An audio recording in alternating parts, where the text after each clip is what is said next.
আমরা আমাদের ফিটনেসটাকে কিভাবে অ্যাসেস করবো এবং আমাদের ফিটনেসটাকে কিভাবে ইমপ্রুভ করবো সেইটা যদি আমরা করতে চাই তাহলে আমাদের নর্মালি দুইটা গোল থাকে। একটা হচ্ছে আমরা আমাদের নিজে থেকে কিরকম দেখতে চাই সেইটা, অর্থাৎ আমরা যদি একটু বেশি ওভারওয়েট থাকি সেক্ষেত্রে ফ্যাট লস করতে চাই, অথবা আমরা যদি একটু বেশি স্কিনি থাকি সেক্ষেত্রে আমরা মাসেল বিল্ড করতে চাই।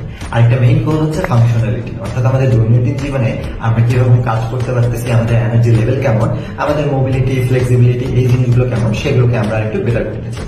এই ক্ষেত্রে according to doctor Andy Kaplan 9টা অ্যাডাপ্টেশন আছে। সেই 9টা অ্যাডাপ্টেশনকে যদি আমরা অ্যাডাপ্ট করতে পারি সেই ক্ষেত্রে আমাদের ওভারঅল পারফরমেন্স প্লাস আমাদের ওই অ্যাপিয়ারেন্সের ব্যাপারটা সলভ হয়। সেই অ্যাডাপ্টেশনগুলো হচ্ছে skill, speed, power, strength, muscular endurance, muscle hypertrophy, anaerobic capacity, maximum aerobic capacity and not at the least long duration training. So next ভিডিওতে আমরা এই 9টা অ্যাডাপ্টেশনকে ইন্ডিভিজুয়ালি ডিসকাস করব এবং সেই পর্যন্ত আপনারা ভালো থাকবেন।